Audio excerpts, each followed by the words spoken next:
Welcome back to Air Flight Space. Look, we need to talk about Operation Epic Fury today. The dust is finally settling on this Iran air campaign that kicked off in late February, and the U.S. Congressional Research Service just dropped a May 13th report that is, honestly, it's pretty sobering. Today's explainer is essentially an urgent after-action review. We're going to put on our analyst hats and dig straight into the source material to understand exactly what happened to the U.S. aircraft fleet from a strategic, logistical, and financial perspective. Let's just jump right into the deep end with a truly staggering number from that CRS report. 42. That is the number of U.S. aircraft either totally lost or significantly damaged over just a few weeks of combat. You know, seeing attrition numbers this high in a modern condensed aerial campaign is practically unheard of.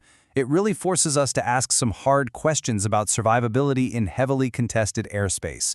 And just to be clear, this number isn't just one type of plane. It covers the whole shebang, from uncrewed drones to highly advanced fighters and even some incredibly rare support aircraft. So here's the roadmap for today's briefing. We're going to look at the immediate combat losses, uncrewed drone shortages, crippled support fleets, some catastrophic rescue failures, industrial limitations, and then wrap up with a high-level crisis briefing sheet.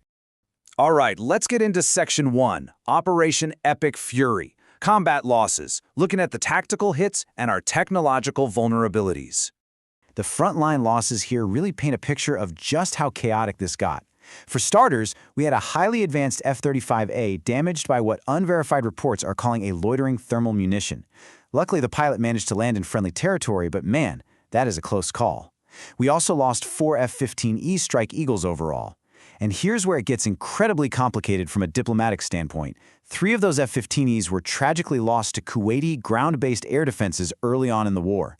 Friendly fire is a horrific reality of combat, and it puts immense strain on the allied nations we're working with.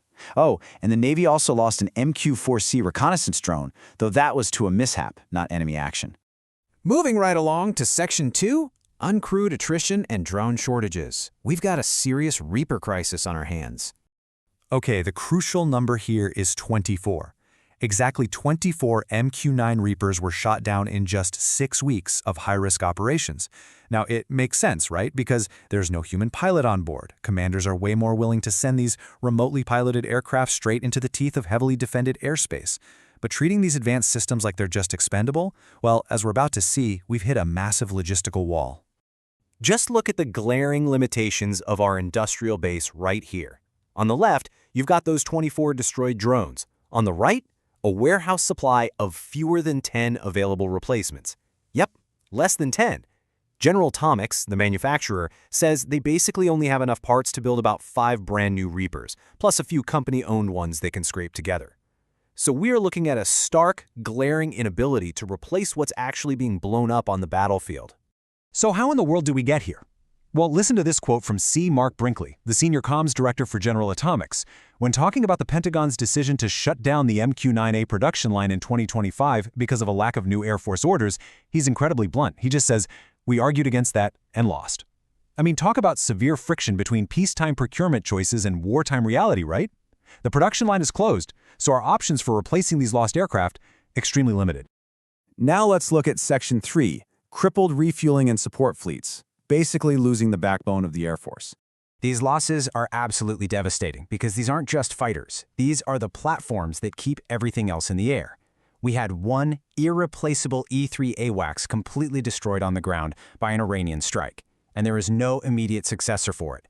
The E-7A Wedgetail is literally years away from delivery, so that creates a massive capability gap. Then, look at the tanker fleet. 7 KC-135 Stratotankers lost in total. This includes a completely tragic mid-air collision over Iraq that resulted in 6 U.S. Air Force fatalities, plus another 5 tankers wiped out on the ground in the exact same strike that hit the AWACS.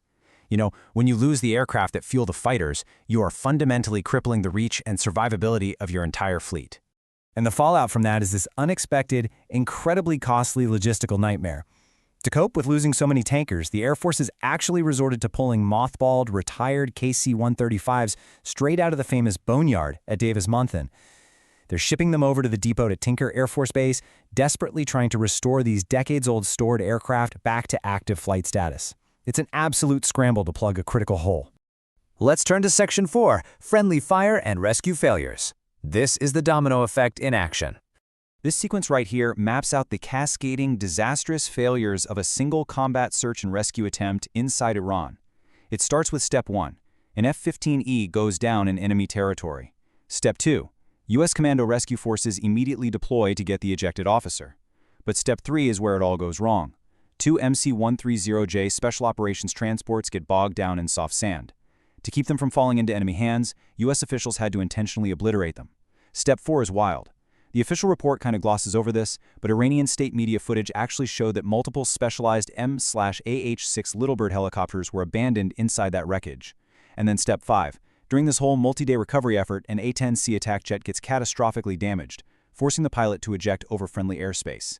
It is a harsh, sobering reminder of how fast one rescue mission can just snowball into catastrophic material losses.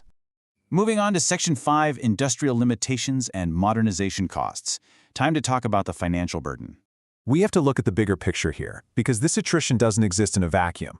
Those 24 drone losses in Iran, that is directly in addition to the 24 Reapers lost previously during the 2025 air ops against Houthi militants in Yemen. Think about that. That's nearly 50 advanced drones completely wiped off the board in back-to-back campaigns.